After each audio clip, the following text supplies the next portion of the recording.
financing. I will be repeating a couple things. For those of you who don't like the fact that I sometimes repeat things, I repeat them because they're really, really important.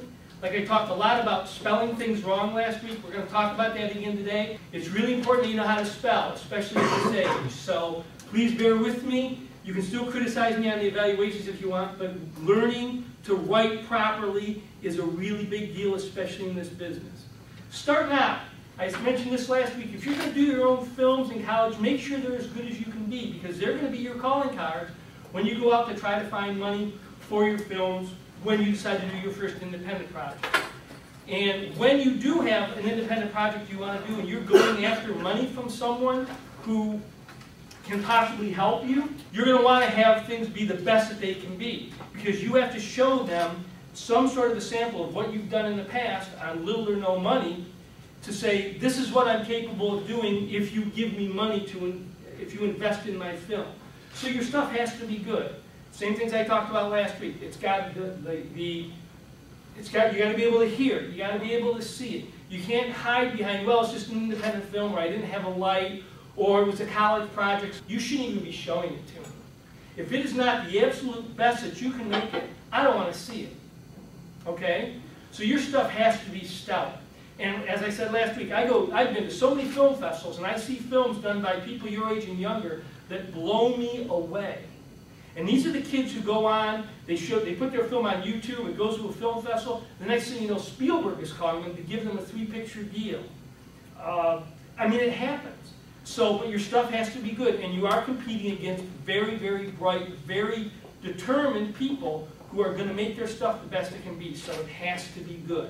I'm sorry to beat a dead horse, but I'm telling you, when a major event comes around, if I see some of you and I see resumes that have misspellings on them, or business plans that are done improperly, or screenplays with misspellings on them, I'm going to beat you up about it, because that's what I do. I want you guys to have careers in this business. And if you don't take advantage of that and listen to what I'm saying, it's going to come back to bite you. And I'm just a local guy. Someday, I'll be the guy from LA you'll be coming to, and I'll say, why is your resume spelled? Why do you have misspellings in your resume? Why doesn't your film look better? Okay? This is something you should all write down. This is very huge. I wish somebody had told me this when I was your age. I wouldn't have spent as many years as I spent going down the wrong road, wasting my money, wasting my time, wasting other people's time. I was living in LA, and my writing partner and I got a meeting with a production company. They were a big deal production company. They had produced some films. Back at this time, they had produced a thing called, well, The Cable Guy with Jim Carrey, a bunch of other stuff. I can't remember them now. License to Drive, which was some sort of a teen sex thing. But it was a lot. They'd done a lot of big movies with a lot of big names. And we went in, and our agent had called us up. He said, these guys like your writing. They don't like the screenplay we submitted, but they like your style of writing. So you want to go in there, and you want to pitch to them, or you want to go meet them. It's a go-see. So I asked my agent, I said, do we need to have anything prepared? He said, no, you're just going to meet him. He just wants to meet you. So I go in there, and I'm waiting for my writing partner who's driving up from Orange County. So he got stuck in traffic on the 405. He was about a half an hour late for the meeting. So I'm sitting there waiting for him to come in. He finally shows up. We go in to meet with the guy, and he's sitting there at his desk, and we exchange pleasantries, and then he says, so tell me your story. Leans back like this. I looked at my writing partner. He looked at me. We didn't have anything ready to pitch, because we were told by our agent it was a go-see. Just go meet the guy. So we had kicked around some idea about some stupid thing called The Clerk is a Jerk, about a donut delivery guy who gets stuck on the space shuttle. It was ridiculous. Yeah. But we decided, well, we thought, well, we'll wing it, and we'll try to pitch this thing to him, because we had this opportunity. 30 seconds into the pitch, he's doing this. Looking stuff on his desk. He shut us out after 30 seconds. We left that meeting, and I turned to Red, my writing partner, and I said, boy, you screwed that up bad. I called the agent. I said, Dino, you told us it was a go-see. He said, no, you always go with something prepared. You always have something prepared to show them. I didn't know that. We screwed it up, and that was it. We didn't get another opportunity to meet with these people. Now, we had good screenplays, and a couple of them were things that we wrote later on that we could have submitted to them, but they weren't going to have anything to do with us because we weren't prepared when we had the opportunity. Success is when opportunity meets preparation. If you're not ready to go, you can blow it. You could be on the elevator with someone who's got money, who wants to fund an independent film, and he says, what's your film about? Do you have a business plan? Oh, well, no, I'm still working on the business plan. Well, you've just blown an opportunity. You should have a business card. You should have a business plan. You should have any things that you're using to promote yourself ready to go at any moment. You should be able to say, go to my Facebook page or go to my website and take a look at what I've done. You need to be prepared because you never know when opportunity is going to present itself. And if you have an opportunity like we had, where it was a meeting set up with power players from Hollywood, and we went in and we weren't prepared, we deserved exactly what we got. Now, when we went in, the next time we had a meeting with another company at Fox. And so I sat down with my apartment manager who had written for television in the past. And he said, when you guys go in to do the meeting, one of you should pitch and the other person should just sit and listen and look. He said, I want you to be able to tell me what the office looks like. I want you to tell me what kind of carpeting they have. I want you to be able to tell me everything that is said in that meeting. But only one of you should pitch. The other person should just listen. So my writing partner and I, we rehearsed our pitch, and we rehearsed it, and we rehearsed it, and we rehearsed it. And I said, you can go ahead and pitch it, because he was more excited about the story than I was. So he started to pitch, and I said, I told him ahead of time, I said, we'll have like a safe word. So I said, if I say this, this means you've gone off the rails and you've got to regroup and get back on the story. Because I was afraid he would start telling too many details of the story and get off track. Well, he was off track within 30 seconds of starting. And he was like a train just going down the track. And I kept interjecting the safe word, and he'd go, yeah, and we blew it again. Because once again, we weren't prepared. We didn't rehearse the pitch enough. I can't tell you how important it is in this business. These people make a lot of money, and they're interested in only the stuff that's going to put butts in the seats at the theater. If you aren't as prepared as you can be, you're going to lose the opportunity. What's an independent film? Anybody? What's your definition of an independent film? Something that's financed outside of corporate money. Okay, outside of the studio system, often outside of corporate money, although you might find corporate money for it. There are, yeah? Something that's not under control of higher beings, basically. Okay. Yeah, and I would say true independent films are that way. You will have independent arms. You know that like Disney has its own independent. It used to be Touchstone at one time. A lot of companies have their Sony, they have their major company, and they have all these independent arms that are underneath it, so they can release. I heard somebody mentioning Larry Crown. I think Larry Crown was probably considered an independent film. My Big Fat Greek Wedding, the same lady who wrote that, wrote My Big Fat Greek Wedding, independent film. But still, independent film in the definition under Hollywood is $6 to $20 million. I'm talking films that are $250,000 or less. And that's what I consider an independent film, something where you go out and you find the money yourself, and you put the crew together, and you find the actors, and you do the casting. That, to me, is a true independent film. And there are 10,000 of those things made every year, and they all try to get into the film festivals that are out there. Talked about that number last week. So when you go to do your independent film, you're competing against a lot of other people. But you still need money. Why do you think you need money to do an independent film? Can anybody tell me a couple of problems you might run into if you don't have money to do your independent film? So you're going to gather 5 or 6 friends, you're going to shoot. We're going to shoot a film over the next 3 weeks up in Bowling Green. It's going to be an independent film. What would be some problems you might run into? Equipment. Okay. What else? Location. Okay. What else? Yeah. Craft services. Okay. Yeah. What else? Yeah. Permits. Permits. Yep. What else? Yeah. Even friends like to get paid. There you go. You hit it. Here's why you try to finance. All those are exactly right. You need money for all those things. The thing that I see that happens to a lot of college filmmakers and a lot of independent filmmakers who say, we're going to shoot a film over 3 weeks with my friends. Okay? Well, we're going to shoot it in the summer because we want to have nice weather. If you're not paying your actors, guess what happens? The first nice day when they want to go to Cedar Point, guess where they go? They go to Cedar Point. And you're sitting there waiting for your friends to show up to shoot, and you call them, oh, we're in Cedar, it was a beautiful day, we're in Cedar Point today. That's one of the things you run into trying to do no-budget independent films. in addition to all the other things you talked about, permits and craft services and all that stuff.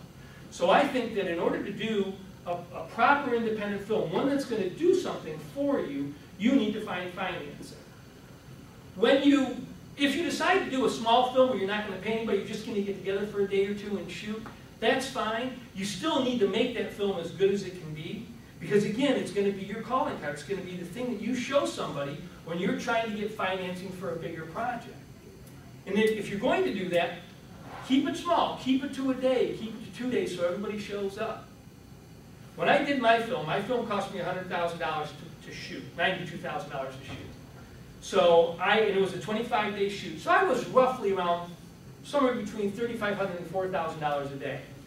And I had a DP that I was paying, I had a gaffer that I was paying, I had an audio technician I was paying, and I also had lead actors that I was paying. A lot of the other people were deferred payments.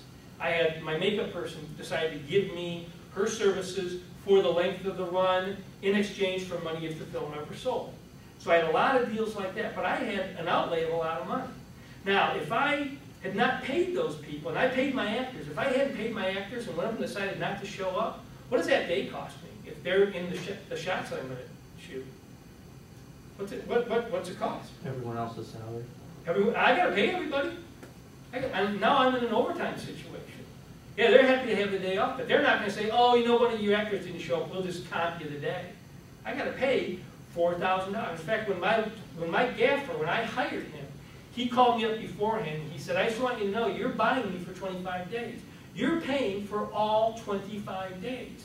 He said, I've done these films before. He had done a film up in Toledo called Mike's Murder, I think it was. It was an independent film they were shooting up in Toledo.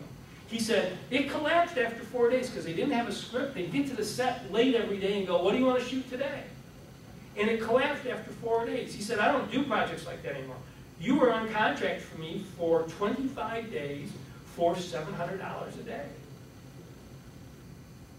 But he did a great job lighting my film, so it was worth it. But I had to pay the people I needed to pay to make sure that we got the film done. So we talked about the Hollywood indies, $6 million to $20 million. That's roughly where those independent films fall. A true independent is one of these cheap ones that I'm talking about, $100,000, $50,000, $7,000. El Mariachi, you guys all familiar with El Mariachi? Robert Rodriguez? Film costing $7,000 to make. Now, the film you see when you rent it at the video store is not the $7,000 version. That's the $157,000 version, because when Sony bought it, they put a lot of money into it to bring it up to theater standards. But Robert Rodriguez sold his body to medical science, and that's how he raised the money to make his film, $7 grand. And know how he made it? You guys all know the story. There's a great book called Rebel Without a Crew. It'll be in the handout I give you on Thursday. There'll be a listing of that. Anybody know the story about Robert Rodriguez? You know? Know what he did? He made a list of all the props that he had. He had a school bus, he had a guitar case, he had a gun. He made a list of all his props and he wrote the film around the props that he had. That's how he made his film. Robert Rodriguez is a big deal now. He's got his own spread in Aspen where he does all the stuff on his own right there at his own compound. It can be done. He's a true independent. Okay, so you have to prepare. If you're going to do your film, you have to prepare. Success is when preparation meets opportunity. So how do you prepare? How much money will you need to do your film? Anybody have a screenplay they're working on? Yeah. How much money is it going to cost you to do your film? Probably about $200, $300. It's just a small little thing. Okay. Anybody else? Anybody with a bigger project? Yeah. Well, I'm currently finishing up one, but I'd say at least in the thousands. Okay. Do you know how to determine what your film's going to cost? Have you guys talked about that at all in any of your classes? Okay. No, but I got a pretty good guess for mine though. Okay. How do you determine that? Well, considering that, well, it's about a hockey team. So in terms of like getting like permission to shoot at the rink, that will cost money and time. Okay. And, obviously, like jerseys, hockey equipment, skating, specific brands as well. So that's going to cost money. Mm-hmm. And also getting people who have skating experience to fill those roles as well. Okay. On brands, make sure you get permission to use those, because if you don't have permission, if you're going to use it for anything other than a student film, you'll have to pay for permission. A little bad, of course. I'm just throwing that out there. No, I'm just saying I'm just giving you a heads up. Like for example, if you have, say you have a can of Pepsi on the rail, you know, whatever they call it. I don't know anything about hockey, but sitting on the edge and you get it caught in a shot, and Pepsi sees that, you'll pay for that, or they'll make you take it out. You'll have to go in and digitally remove it. You can't have anything that's got a brand name on it, because that starts to cost money. When I did my film, I spent about a week writing letters to Atlantic Press, because I wanted to use a book that they had published, Pepsi, a bunch of some beer companies. I had to get permission to use all those items in the film, and they gave me permission. They didn't pay me anything for it. I was hoping for money, but at least I didn't have to pay them for the rights to use those products. Make sure if you have products in your film that you either hide them or you get written permission from the company that has it, that you want to use it in the film, and you have to, typically you have to send them a copy, the sides from the script that explain, that have that prop or that item in it, and you have to explain what you're planning to do with the film, where you expect it to go. All right? So be careful about that. The reason I asked about how much you think it's going to cost, there's something, we don't have time for it, we didn't have time for it last week, don't have time for it this week. There's something called a breakdown.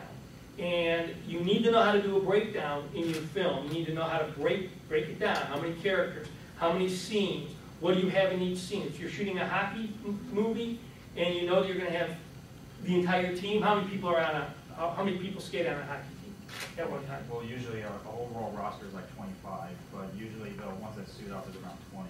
Okay, so you're going to have to prepare a plan for 20 uniforms, 20 on that team or 20 for both sides? 20 each. Okay, so 40 uniforms, 40 actors, plus another 10 to sit on the bench, right? Okay, so these are things you need to start keeping track of, and you need to write that down. Okay, I'm going to have 20 actors, I'm paying each of them whatever. Lunch, I'm buying them pizza. How much is it going to cost to buy 40 people pizza? That goes into your budget. That's how you figure out what a film is going to cost to make. You've got to break that down, because what happens if you don't, you get halfway through and you run out of money, and you can't finish it. Now, if you go to investors to get money for your film, you can't go back to your investors and say, hey, guess what? We got halfway through it and I ran out of money because I had to buy pizza for 45 hockey players. I need more money. Your investors will say, why did you even start shooting it if you didn't have all the money?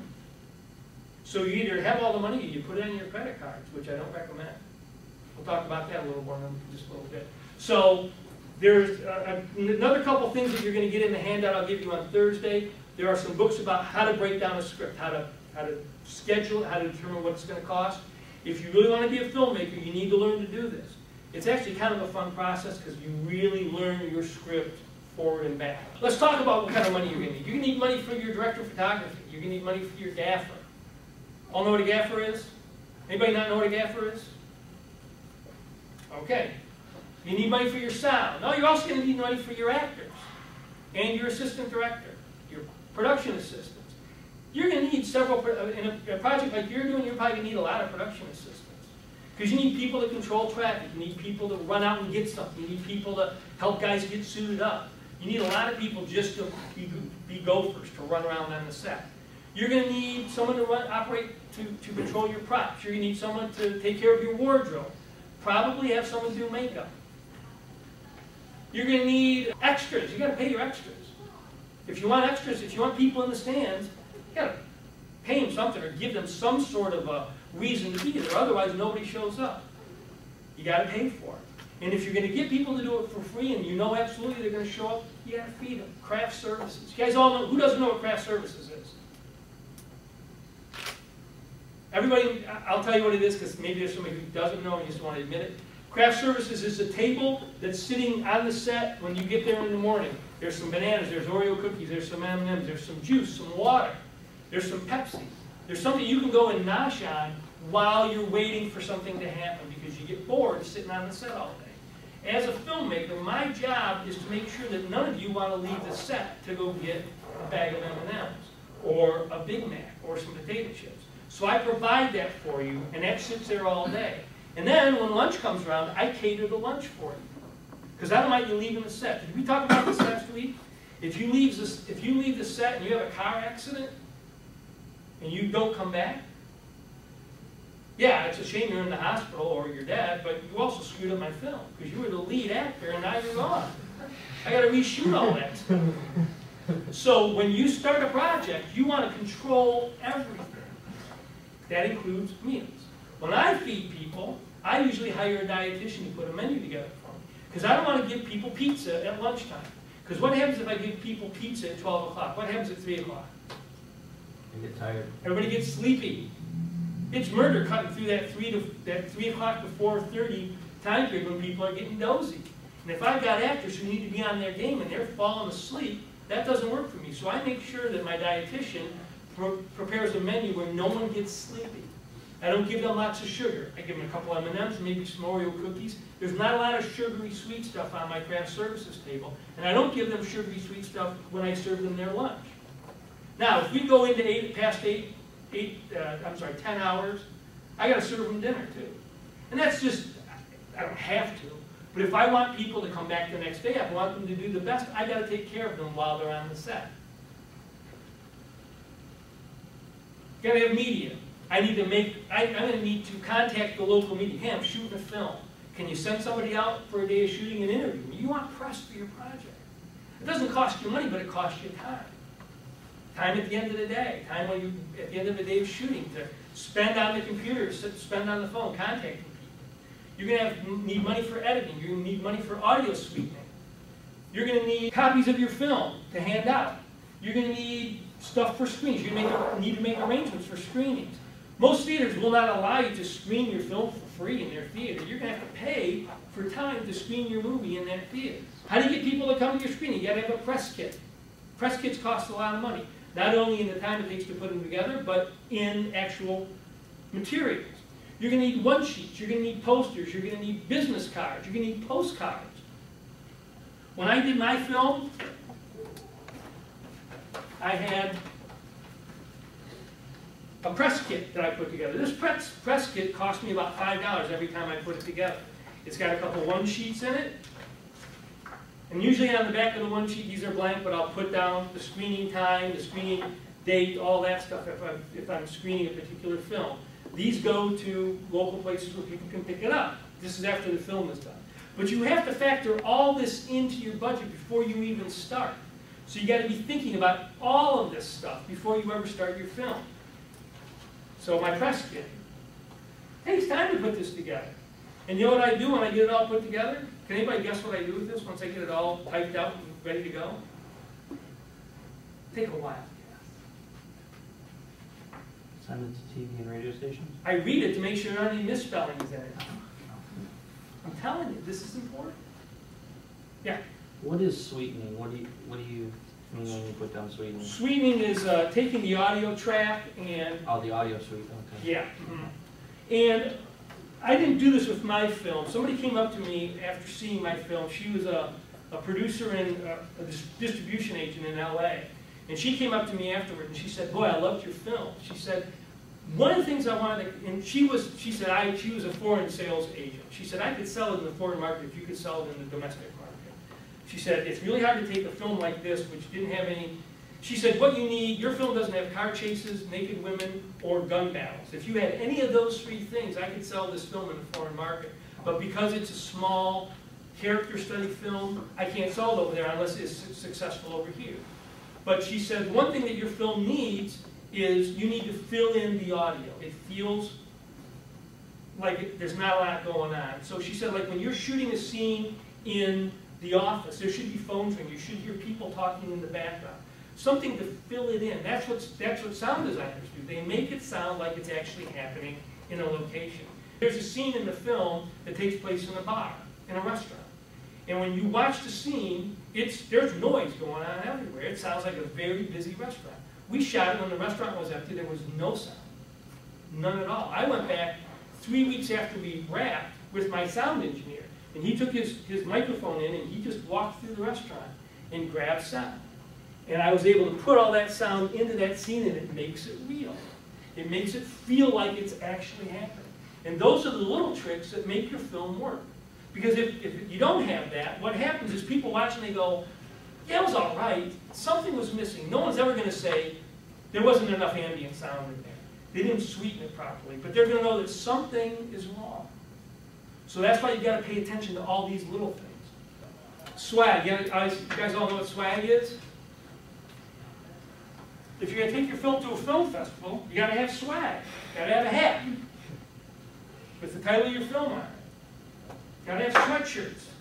Some of them you give away, some of them you try to sell. I have 2 of them. You have to buy these in small, medium, large, extra large. I have t-shirts.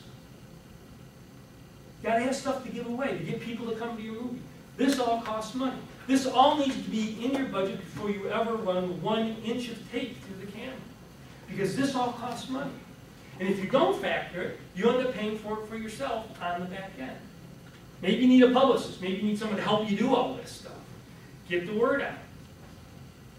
When you go to a film festival, you need copies of your film. You need promotional items to give away. You need lodging. Where are you going to stay for 5 days while you're at a film festival? You don't go to the film festival on the first day and leave at the end of your screening. You go there 3 days before. If you're screening on the 3rd day of the festival, you get there on the 1st day, and you promote the hell out of your project. You have postcards with your screening time on the back. And you walk around to all the businesses in the town, and you ask if you can lay your stuff out. And you walk around to all of the marquees and all of the public postings, and you put your one sheets and your posters up with your screening time on it. That's how you get people to come in to see your film. You stand out in front of the theater for 3 days before and you hand this crap out. You give it to everybody. I gave a copy of when I screened in Park City, I gave a copy of my thing to Keanu Reeves. He didn't come to the movie, but he got a copy of the thing. Yeah. Do you target marketing or anything for your promotional items? Yes, yes. If you have a niche film that has a particular audience, absolutely you do. My film is about a young man who's arrested for participating in a hate crime and is sentenced to do 600 hours of community service in an AIDS hospice. So I targeted every gay, lesbian, transgender, bisexual publication I could find. How'd you come up with that? It was hours on the internet just searching. So, and I sent letters to all of them. I must have sent out, all of them that I thought were going to benefit me, I probably sent out 200 packages. I sent out 200 screeners, 200 copies of my film, 200 of these things. I got 3 people who wrote articles about my film. 3. It costs money. It's got to be factored in to begin with. Yes, absolutely. You need to figure out who your market is. I knew a guy, I have a friend in LA who knew a guy who did a film about high school wrestling called Reversal. And he took, after he got his film done, he marketed it to companies that sold wrestling shoes and wrestling singlets and wrestling headgear and wrestling mats. The guy made a friggin' fortune because he found the right market and he sold it to them. The guy has a house in Malibu now.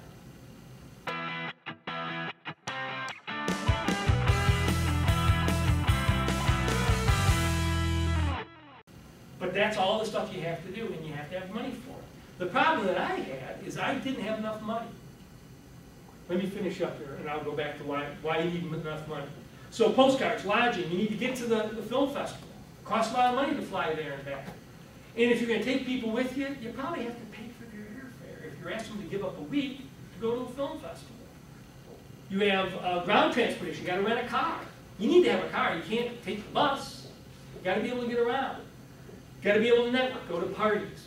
When you go to parties, you got to have a little money to drink. Okay, it all starts to add up. That all has to be factored in. You want to have follow-up. You want to have your copies for distribution, your screeners. And you want to have invitations that you can send out to particular people. I'm going to be at this film festival on this day. I'd like to invite you and your organization to come to my screening. It's a lot of work. It's a lot of money. I say plan on your budget for your film plus $25,000 for a standard typical film festival run.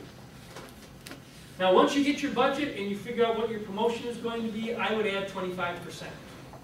And I call that just spillover. You're going to forget something. So why not have another 25% on top? So if your film is $100,000 and you got $25,000, you're going to have, what is that? Another $37,500 that you can use just in case. And when you go to look for money, that's what you look for. Remember I talked last week, I said I rehearsed in the shower when I rehearsed the speech that I would give after my premiere. I did that for like a year before I even shot the film. You need to do that when you go for money. In my mind, I said, I need $100,000 to make this film, but I bet I don't get it all. So I'm going to load up on credit cards, and I'll fund the rest of it on credit cards. Well, I put the seed in my head that I wasn't gonna get all that money, and I didn't. I got 65,000. I put another 35,000 on credit cards.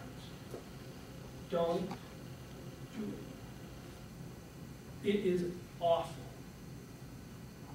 When I did it, this was back in the day when if you missed a credit card payment, the interest rate on that credit card went up, and the interest rate on every single other credit card you own goes up.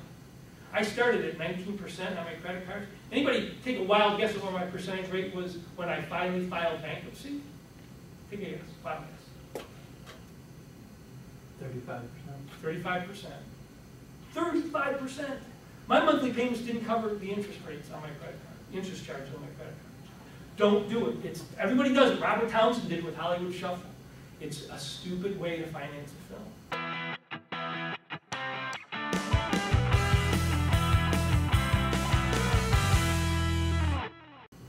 It will follow you for 7 years. Don't do it. Find people to invest. You need a business plan. When you go to find people for your film, I'm not going to tell you who to go to. There'll be information in the handout you get on Thursday. It'll have guides to that. But I'm going to tell you what you need to do when you go to get money from someone. You need a business plan. Your business plan needs to be perfect. Once again, whoever didn't like my comments about the spelling, it's got to be spelled right. If you don't have enough attention to detail to make sure that everything in your business plan is spelled right, you're going to ask me for $25,000 to make your movie, and you don't care that you've got misspellings in here? I'm not giving you any money. It's a nonverbal, but it speaks directly to your attention to detail.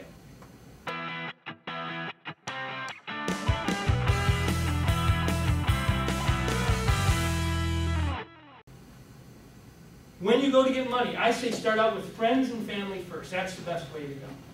And I would not go to somebody and say, what's your name? Hey Rob, I'm going to do a film. It's going to cost me about $100,000. You want to invest like $5,000 in it? What are you going to do? What are you going to say? Probably not. Here's how you do it. Hey Rob, I'm working on a film. It's going to cost about $100,000. You wouldn't happen to know anybody who might be interested in investing, would you? Now, what this does is it opens it up for Rob right away. First of all, there's not that, don't ask me for money. That's, oh, he just asked me if I have any recommendations. Now, if Rob has some money, he can say, well, tell me about your film. I might be interested. Or he can say, you know what, I happen to know someone who might be interested. Let me give you his name. Do you have a business plan? Do you have something you can show me? What's the story about? At this point, you can't say, oh, it's about two guys who get drunk on the weekend and some other stuff happens. You got to be able to have a log line. You got to be able to say it's a story of a young man who gets arrested for his participation in a hate crime and is sentenced to do 600 hours of community service in an AIDS hospital. It's about Abraham Lincoln as the world's first time traveler. It's about two people who go spend the week at the White House, but they're the worst people to have as guests at the White House because they're hicks. Whatever your log line is, you got to be able to deliver it right now. Boom, just like that. Okay? Then if they say, do you have a business plan? You go, you know what, as a matter of fact, I do. It's right here. Do you have any samples of your work? As a matter of fact, I do. Here's a disc right here. Take a look at it. Right there. Or you say, go to my website. Check out my website. I don't want to, if you send me to your website and you say you can email me, and your email ends in an AOL.com or a gmail.com or a yahoo.com, I'm not going to be interested. You need to get a website for your film, inthecompanyofstrangers.com, Tom at inthecompanyofstrangers.com, or Tom at thomashofbauer.com, or Tom at midwestfilmguy.com. It's got to be your brand. Talked about branding last week. That's how you brand a film. If it's an AOL or a Yahoo or a Gmail, you aren't serious enough about it. It only costs you $10 to get that web name, domain name, and you don't even have to put a web page up. You can still attach an email to it, and people can email you at that that domain name. Make sense? $10, GoDaddy. I don't get money from GoDaddy, that's who I use. Use whoever you want, but do it if you're going to do this. Now, if you go to some, you might say, I don't know anybody, but I'm not interested, but I know someone who might be. Here's what happens. If I go to somebody else, I might say, hey, I'm doing this film about blah. Do you know anyone who might be interested? Or Rob recommended you might be interested. Well, gee, I'm not interested, but I know someone who might be. You start to network. The other thing that is really helpful is if you have someone who will give you money as your initial investment. I got $25,000 from a friend of mine I went to high school with. Rich guy. Guy makes a lot of money. He's been to the Bush, he was to the Bush White House almost every year for the Christmas party. The guy's got a lot of money. Now, let me tell you something about somebody giving you a lot of money. He ran into me at Office Max and he said, "What are you doing?" I told him. He said, "Oh, you ought to come out and see me. I might be interested in helping you out." So I took my business plan, and I took all my stuff, and I went to meet him. He said, "Yeah, I'm going to give you $25,000. So we made an appointment. I went to he owns a factory, went to his factory, went into his office, and we had, we talked briefly for a couple minutes. And then he said, "Well, I guess I'll give you the check." So he goes over to his desk, he pulls out the check, and as he hands it to me, I noticed this, his hand was going like this. He was giving me $25,000 and he was trembling. $25,000 is a lot of money, even if that's what you make in a half an hour. And when someone gives you that money, they want you to not screw it up. They want to get their money back. Now, I'll be honest with you, Mike hasn't gotten his money back. And he gave me another $12,500 to help promote it at film festivals because I didn't raise enough money.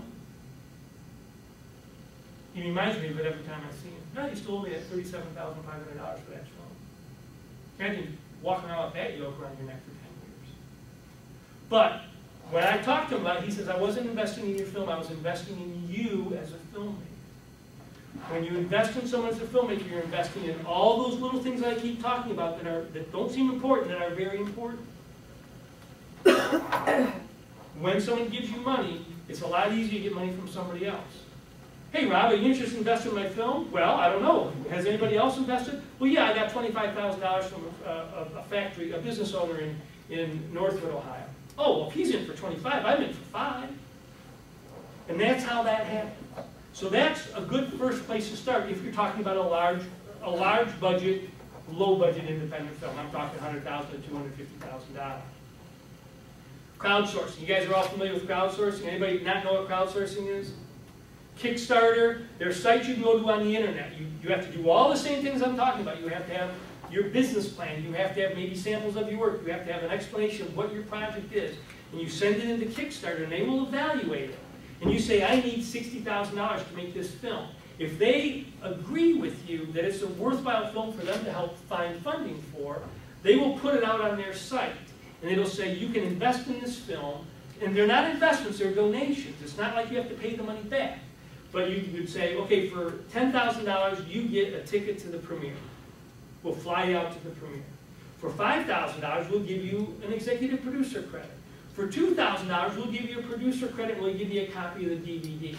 So you build in things that you can give the people who donate to your film.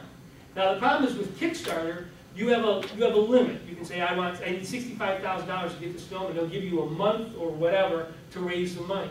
If after a month you haven't raised $65,000, you maybe raised $50,000, you don't get any of it. That account dies. You've got to make your amount, whatever your target amount is. You've got to make it, or you lose it all.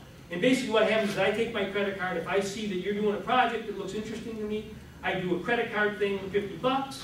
If at the end of a month you haven't raised your money, they don't hit my credit card for anything. If you've raised your target amount, then they hit my credit card for my donation.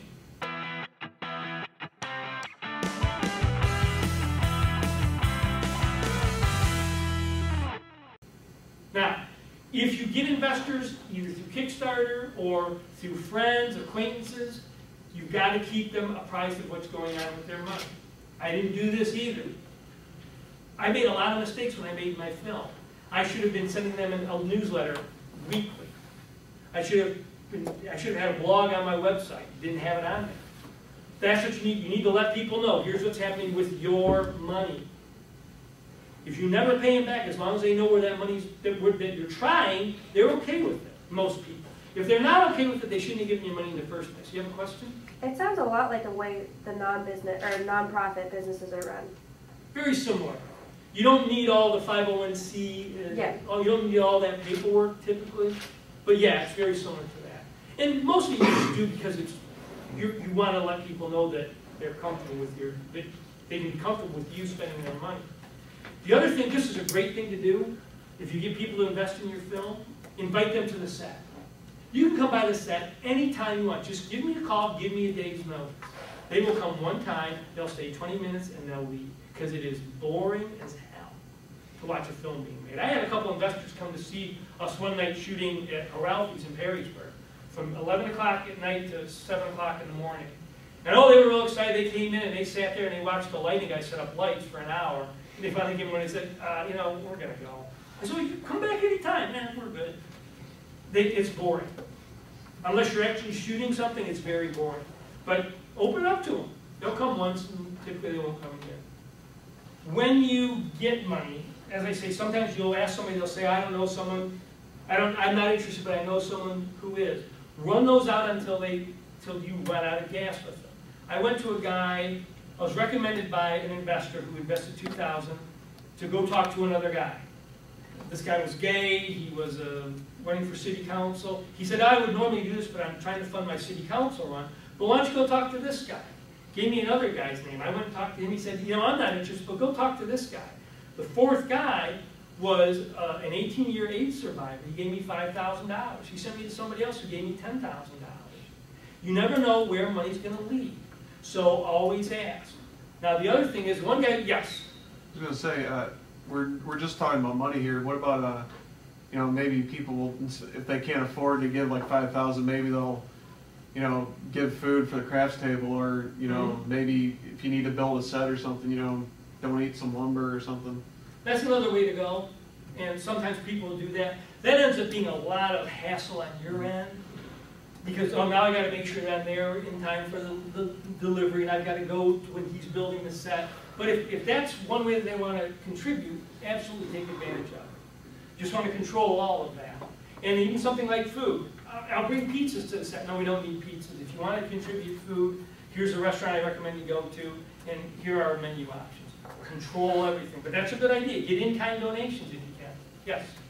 Location renting's kind of a like pain in the butt, but like if you can find somebody that you know, like somebody's house or something like that, how often is that actually used in independent film? Someone's house? Your friend's house or your sister's house. Or I had 18 locations in my film. Every single one of them was either a private business or a private home. And in Toledo, no one did independent film in Toledo before I came along. So everyone was like, oh yeah, absolutely. There used to be a record store called Boogie Records up at Westgate. I got Boogie Records all night. We started at 9 o'clock. We shot till 4 in the morning. That was completely free. We shot downtown in an alley next to the Spitzer building, outdoors, 11 o'clock to 5 in the morning.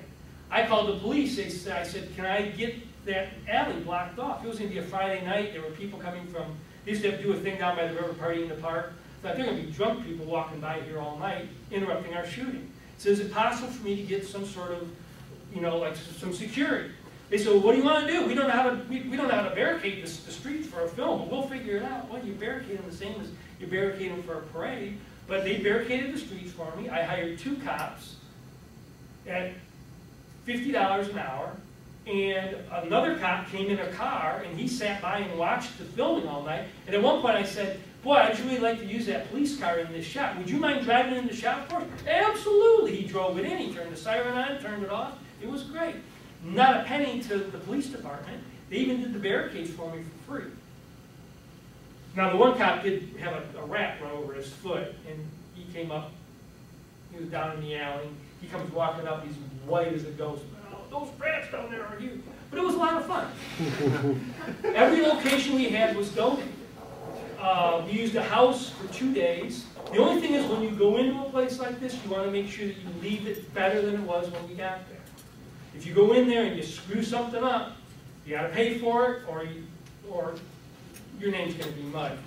There used to be a place in Toledo called David's House. It was an AIDS, sort of like an AIDS treatment center. People who had AIDS would go there and live when they were kicked out of the homes by their families. And they'd be indigent. It was a very sad place. But we shot 2 weeks there. So on Friday of the first week, we were shooting in the basement where we did all our meals, and we had a refrigerator down there. And the refrigerator was driving my audio guy crazy. And so he said, let's just unplug the refrigerator. So we unplugged the refrigerator. Guess what we forgot to do when we left? We plugged it back, we didn't plug it back in. There was milk, there was yogurt, there were all sorts of things in there. We came back in, we got there earlier than anybody else on Monday morning, and the stench down there was horrible. And I looked at my creative consultant, I said, did we forget to plug that refrigerator in? Oh, yeah. So we had to replace everything in the refrigerator, plus get rid of all that spoiled food. An expense that I didn't really need.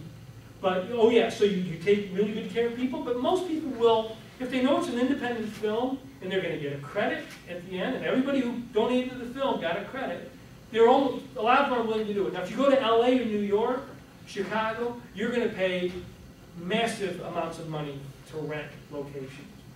I know the porn industry rents a lot of houses in LA, and they're $2,500 to $3,000 a day to rent a house for the porn industry. People know that you can make a lot of money, so they keep their house nice, they keep their lawn up. Somebody, a location scout goes by, sees it, walks up to you, we want to rent your house for the day, you gotta vacate it, you gotta be gone all day. They'll usually put you up in a hotel if they want your house bad enough, and they take over your house. But in smaller locations, Toledo, Bowling Green, most people will give you locations for free. Another good thing to do. If your movie doesn't have a title, give it a title. Even if it's a working title, give it a title. So when you go to talk to someone, you can say, oh, the name of the film is this. It's a working title, but it's this. You want people to be able to talk about the film as by its name, rather than just a film that someone's investing in. When you're done with it, make sure that you give everybody who invested in your film a copy of it. Didn't do that. I'm telling you, I made a lot of mistakes making this film. You got to do that. That's important to them, because this is their money. This is $37,500 in one guy. It's $5,000 to another guy. Make sure you give people something so they know that you did what you told them you were going to do with your film. Your business plan has to have what the film is about, why you want to make it, what your reason is for making the film. Don't just say, I'm going to make a film because I want to make a film. There's got to be a reason for it. Even if you have to make it up. I want to tell a story about this because of this reason. And do some research on it. Make it a compelling reason for people to read your business plan. You want to tell who's going to be involved in the project. And I'm talking not Tom Cruise, I'm hiring this director of photography. He has this many years of experience. He's done this, he's done that. I want to see experience in your crew. Even if it's just local experience. I want to know that your sound guy's been doing sound for 10 years. I want to know that your DP's been shooting films for 5 years.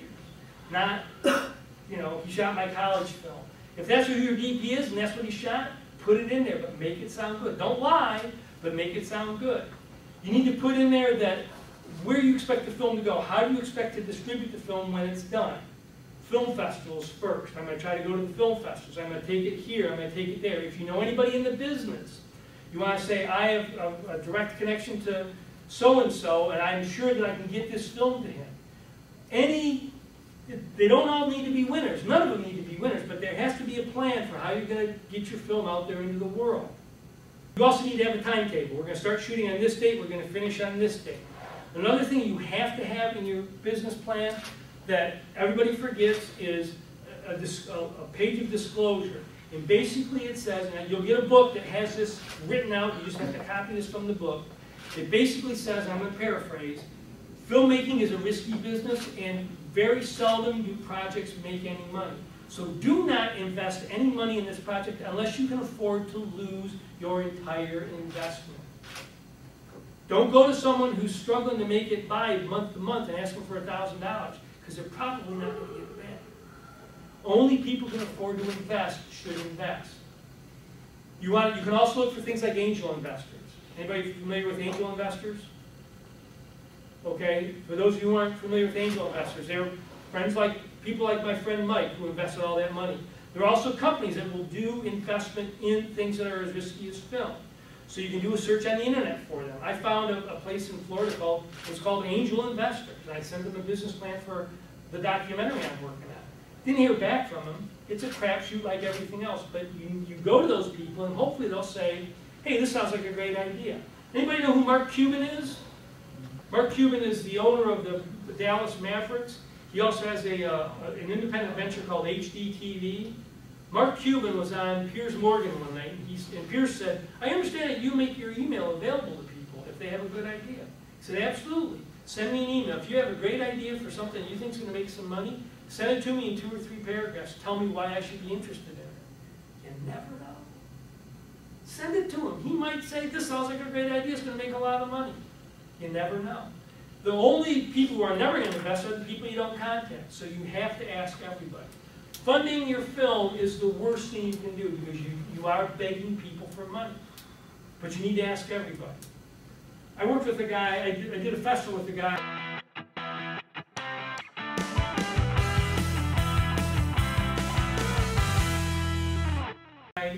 Who had done a documentary. He wanted James Whitmore to be the narrator for his film. Now, you probably don't know who James Whitmore is, but he played Brooks and Shawshank Redemption. Okay, yeah, that's right. Yep. He was also Will Rogers. He did Will Rogers as a one-man show for a long time.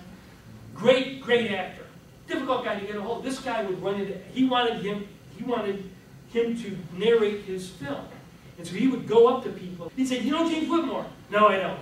"Do you know James Whitmore?" "No, I don't." He did this for like a year and a half. Finally, he ran into somebody who knew him and said, "Yeah, I know him." The guy said, "You're kidding me. I want him to do the voice for my documentary." James Whitmore did the voice for his documentary. You never know. The other thing that happens in this business is some people aren't so accessible, but people generally, they're in this business because they love it and they like to talk about it. So if you can make a connection with someone, hey, my uncle knows someone who knows Tom Hanks. Can your uncle talk to his friend who knows Tom Hanks and get me an introduction with him? You know what? If you've got a connection to somebody like that, get your ass to California, make a connection with Tom Hanks, and buy the guy a lunch. You never know. Do you know how Larry Crown got made? Oh. The woman who wrote it, she's a friend of Tom Hanks' wife. She wrote this thing, gave it to her, she gave it to Tom, he starred in it, and Playtone produced it. Now, this woman, her connection was to Tom Hanks' wife. That's how she got Larry Crown made, and I believe that's how she got My Big Fat Greek Wedding made. You never know where a lead is going to take you. So you run all of them down until you've exhausted them. You talked about in-kind donations, investments. The woman who did makeup on my film, she did a $1,000 in-kind investment. She took a deferred payment of $1,000. She said, "I'll get my money back when the film sells." One of my production assistants, same deal, $1,000. He did it as an investment. So they did it with money and with their services, but it does work with the other things. So that was just a note I had here I wanted to make a mention. Look for grants for your film. You never know if your film has to do with gay, lesbian, transgender, bisexual. Maybe there's an organization that would throw some money at it. I have a film that I'm putting together about cops. It's sympathetic to law enforcement. I'm going to go to law enforcement agencies. There are 30-some thousand law enforcement agencies in the country. If I go to each one of those and have them give me a little bit of money, I can make my film. Why not? You got to learn to think outside the box. Take chances. Don't be afraid to ask somebody. But the worst thing is you've got to get out and ask. You've got to become kind of a beggar, basically. Go to the library. Any library go to the research department, they'll have grants, gifts, you'll have all that stuff that you can go to, have a librarian help you with it. There is money out there. But don't let money be the reason you don't do your film. I mean, if you have to, do it. Don't put it on credit cards, but save up enough money that you can do a small version of it. If you can take a small version of that film and take it to somebody, they may say, "Oh, this is pretty good. You did this for $5,000. Yeah, it's only 9 minutes, but it's a trailer. It's a funding trailer for the film. Well, if you did this for $5,000, I'll give you, how much do you need? Well, I need $50,000. I'll give you $50,000. There are people in Toledo who will invest that kind of money in small films to help people out. You've got to find the rich people, the people who have deep pockets, who aren't afraid to give it to somebody, and who have an interest in film. The other thing you do when you start to do the finance hunt is you tell everybody you know that you're making a film. Everybody. Get a business card. Have a business card made up. And you can give them the business card. You can give them nothing else. You give them the business card. The business card directs them to your website. You should have a web page. Now, if you're going to buy a domain name, so you have the email address, put up a web page. It doesn't need to have a million links. It can be just one page. Coming soon. Such and such productions presents, and you have a little information about it. Email so-and-so for more information. That's how you get the word out. Any questions? How many people want to go out and start funding their film right now? One guy. Have I scared you? I don't want to scare you, but it's work. So it has to be something you do because you're passionate about it. Figure out about 2 years once it's done, or once you get your money to put it together. And the other thing is, once you start shooting it, don't rush it. I talked about this last week, didn't I? You don't want to rush it into. Did I talk about that? Take your time with it. Same thing with the screenplay. Same thing with the film. Once you have a first edit, put it away for a while. Another thing I did, when I would go to my initial investor, Mike, who gave me $25,000, maybe $12,500. When I go to him, when I went to him early in the process, he looked at the film and he'd say, cut, cut. He was telling me when scenes should be cut. And I said, no, I want the scenes to go on long. I want this to play out in a long fashion. Well, a year, 2 years, 3 years after that screening that I sat there with him, I cut it down. I did almost exactly what he told me to do. The problem is when you first shoot your film, you're going to be so married to it, you're going to love it so much, you don't want to get rid of anything. But you've got to make it lean. My film started out at 1 hour and 55. It now runs 89 minutes. But I had to go through that process. And in the process of doing that, I sent it to Sundance and got rejected. I sent it to probably 60 film festivals and was rejected from them. It took a long time for me to get into a festival, and it took me a long time to realize that it was too heavy. When I screened at Telluride, a guy came up to me, I screened it, it was 1 hour and 47. And another filmmaker came up to me and said, man, you have a good film here. He said it'd be a great film if you could lose 18 minutes. I said, I can't lose 18 minutes, Wayne. It's as tight as I can make it. I lost 18 minutes. But it took a long time. So again, that thing about don't murder your darlings, you have to be willing to get rid of things to make it work. My film was an independent film at 2 hours with no names. Doesn't work. You can't sell an independent film that's 2 hours long with no names.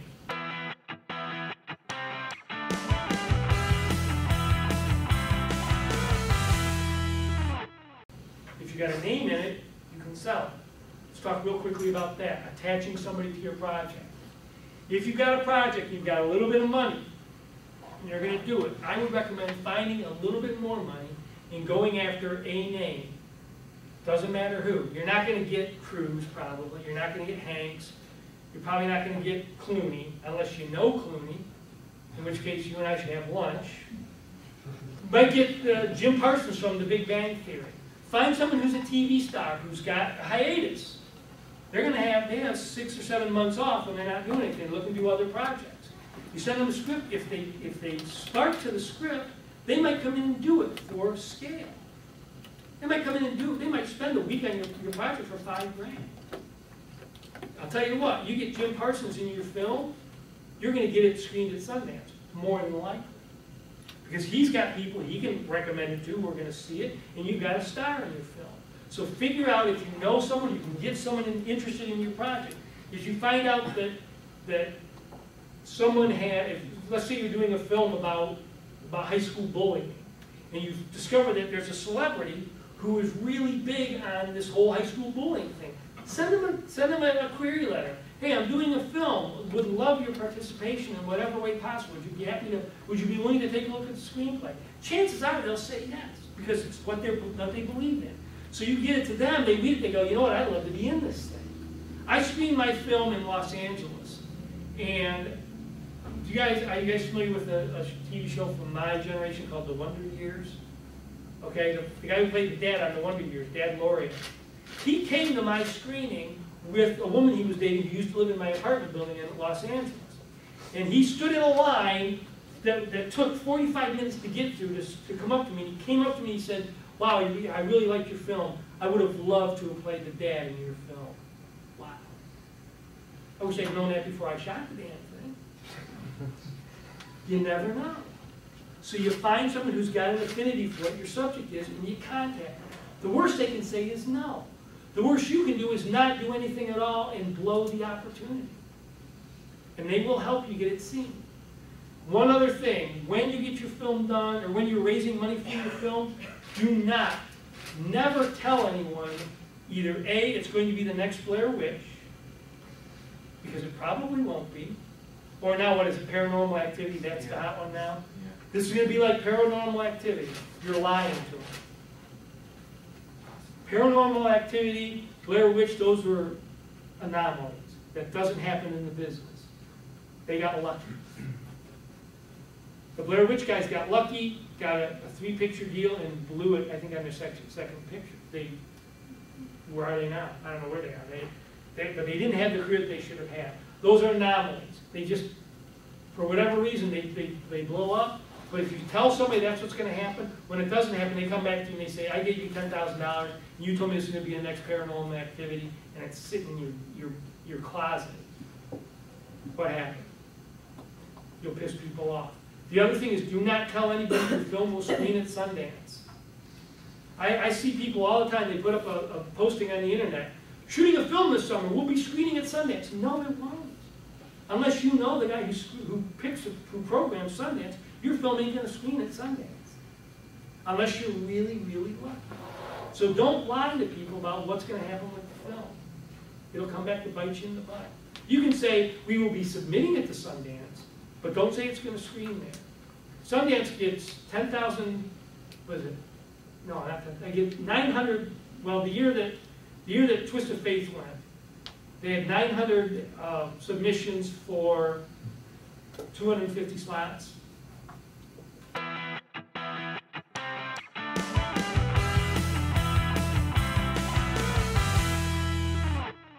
Your chances of getting into a festival like that are really small. When you decide to take it to festivals, you want to look at you want to pick up, there's a book, it's in the handout that I'll give you. There's a book by Chris Gore. It's about every film festival in the world. But you want to pick that up and you want to look at the festivals and determine which festival your film fits into. If you've done a film like mine, you're not going to submit it to a horror film festival. You're not going to submit it to Silver Docks in Montana. You're going to submit it to Outfest or the San Francisco Gay Lesbian Film Festival. You're going to submit it to a festival where its niche is. Okay? Don't waste your money on the other ones. And don't think it's such a good film that they'll love it anyway. They won't. They'll take you $50 and you won't hear from them again. And that's about what it costs.